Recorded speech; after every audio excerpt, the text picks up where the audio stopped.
प्रिय साथियों नमस्कार। मैं जसवंत सिंह कैलासिया, हमारी यूट्यूब चैनल में आपका स्वागत है। भारत में इन दिनों धर्मांतरण को लेकर बहुत उठापटक और शोर शराबा हो रहा है। धर्मांतरण के मुद्दे को केंद्र बिंदु मानकर हम एक वीडियो सीरीज आपकी सेवा में प्रस्तुत कर रहे हैं। इसकी पृष्ठभूमि और इसके महत्व पर हम प्रथम एपिसोड में प्रकाश डाल चुके हैं। प्रश्नागत विषय पर हमने एक आलेख तैयार किया है। क्योंकि आलेख पूर्णतः तकनीकी स्वरूप का है, अतः आपकी सेवा में हम इसे सीधा पढ़कर प्रस्तुत कर रहे हैं। इस वीडियो सीरीज का शीर्षक है धर्मांतरण क्या, क्यों और किस लिए। इस श्रृंखला का 7वां एपिसोड इस प्रकार से आपकी सेवा में प्रस्तुत है। पिछले एपिसोड में हमने कुछ वैज्ञानिक तथ्यात्मक बातों का जिक्र किया था, अतः यहाँ हमें अच्छी तरह से समझ लेना चाहिए कि ईसाई मिशनरियाँ किसी आदिवासी का धर्म परिवर्तन नहीं करती। वास्तव में वे प्रथम बार किसी व्यक्ति परिवार का धर्म निर्धारण डिटर्मिनेशन ऑफ द रिलीजन करती हैं। ठीक उसी तरह से जिस तरह किसी नवजात शिशु का नामांकन नोमेनक्लेचर किया जाकर उसको एक पहचान आइडेंटिटी दी जाती है, जिसे पवित्र बाइबिल के भावार्थों में बाइबलिक एनोटेशन कन्नोटेशन में इवेंजेलाइजेशन कहा जाता है। इसी बात को हम वैदिक हिंदू धर्म दर्शन के अंतर्गत मोक्ष या मुक्ति कह सकते हैं। क्योंकि अमुक व्यक्ति परिवार वैदिक हिंदू सनातनी मान्यताओं के अनुसार शूद्र के कहलाते हुए सारे कलंकों, स्टिग्मास और निर्योग्यताओं डिसक्वालिफिकेशन से ग्रसित व पतित था। एक प्रश्न है, किसका धर्मांतरण? इस प्रकार यह स्पष्ट हो जाता है कि ईसाई मिशनरियाँ धर्म परिवर्तन नहीं करती, अपितु कट्टरपंथी ब्राह्मणवादी मानसिकता वाले लोग वास्तव में धर्म परिवर्तन का कार्य कर रहे हैं। क्योंकि कोई आदिवासी जो मूलतः ओरिजिनली किसी एक मान्यता प्राप्त धर्म क्रिश्चियनिटी में था, प्रथम बार धर्म परिवर्तित कन्वर्ट होते हुए दूसरे मान्यता प्राप्त धर्म हिंदू वैदिक धर्म में लाया जाता है। इस प्रकार यह प्रमाणित हो जाता है कि वास्तव में ब्राह्मणवादी एवं कट्टरपंथी उच्च जातियों के लोग ही धर्म परिवर्तन करते हैं, न कि ईसाई मिशनरियाँ। अगला बिंदु, धर्मांतरण कैसा होना चाहिए? यह एक अति महत्वपूर्ण एवं विचारणीय प्रश्न है। इस प्रश्न की गंभीरता को समझने के लिए हमें आर्य, हिंदू, वैदिक, ब्राह्मणवादी, सनातनी, चतुर्वर्णी सामाजिक व्यवस्था और तत्संबंधी मान्यताओं वैल्यूज़ को जानना समझना आवश्यक होगा। ये स्थापित है कि आर्यों, हिंदुओं, वैदिकों, ब्राह्मणवादियों, सनातनियों, चतुर्वर्णियों की समाज व्यवस्था में कुल 4 वर्ण ऊर्ध्वाधर क्रम वर्टिकल ऑर्डर में ऊपर से नीचे की ओर मान सम्मान प्रतिष्ठा की दृष्टि से घटते क्रम में होते हैं। चौथे वर्ण शूद्र को कोई भी मौलिक या मानवाधिकार प्रदत्त नहीं है, सिवाय उन तीनों वर्णों की निस्वार्थ सेवा चाकरी के। इस प्रकार इस वर्ण व्यवस्था में ये अनिवार्य है कि किसी भी हिंदू का चारों में से कोई एक वर्ण अनिवार्य मैंडेटरी रूप से होगा। दूसरे शब्दों में बिना किसी वर्ण के कोई हिंदू हो ही नहीं सकता। अब यदि किसी ईसाई समुदाय या हिंदू धर्म में अंतरण प्रवेश होता है तो ये अनिवार्य हो जाता है कि उसका कोई एक वर्ण अवश्य ही निर्धारित किया जाए।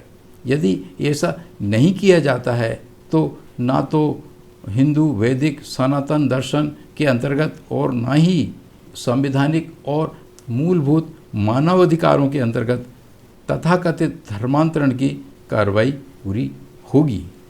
उदाहरण के लिए किसी एक तथाकथित पवित्र गंगा जल से चरण धोकर शुद्धिकरण समारोह, जिसे घर वापसी का नाम देकर महिमा मंडित किया जाता है, में मान लिया जाए कि 100 आदिवासी जन समुदाय इथनिक ग्रुप्स के ईसाइयों का धर्मांतरण किया जाता है, तो सामान्य तर्क के आधार पर इन 100 लोगों को कुल 4 वर्णों के अनुसार 4 भागों में विभक्त कर 25-25 की संख्या में चारों वर्णों में वर्गीकृत कर वर्ण नाम निर्धारित करना अनिवार्य होगा।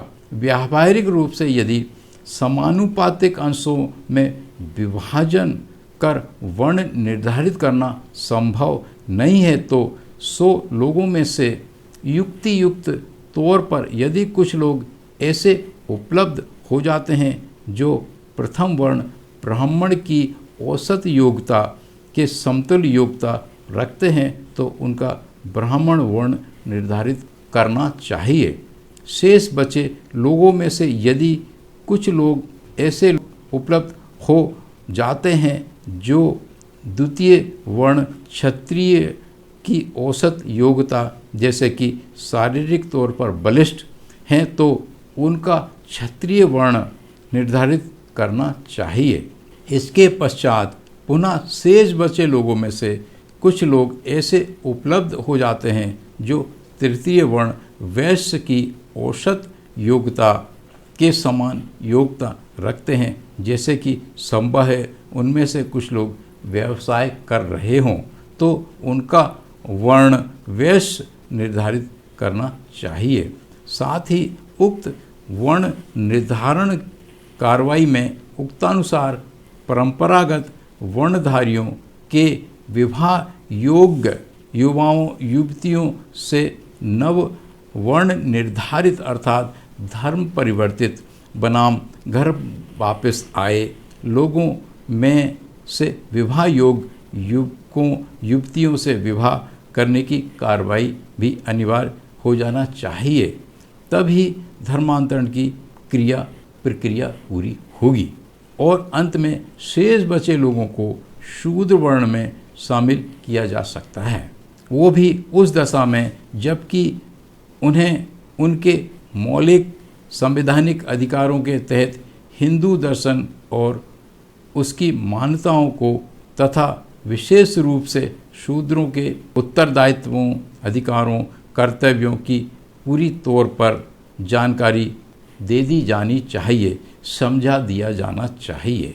यदि उक्तानुसार कार्रवाई नहीं की जाती है तो घर वापसी न होकर जेल वापसी होगी, क्योंकि भारत का मूल निवासी जन समुदाय जो आज ईसाईयत में है सर्वांगीण रूप से विकसित उन्नत सुशिक्षित सब और संगठित है, प्रायः शोषण से मुक्त है, ढेर सारे कलंकों से मुक्त है। इतना ही नहीं, धार्मिक आध्यात्मिक क्षेत्र में आदिवासियों ने इतनी उन्नति की है कि आज अनेक आदिवासी लोग हिंदू धर्म के मठाधीशों और शंकराचार्यों के पदों के समतुल्य बिशप कार्डिनल इत्यादि गरिमामय पदों पर आसीन हैं।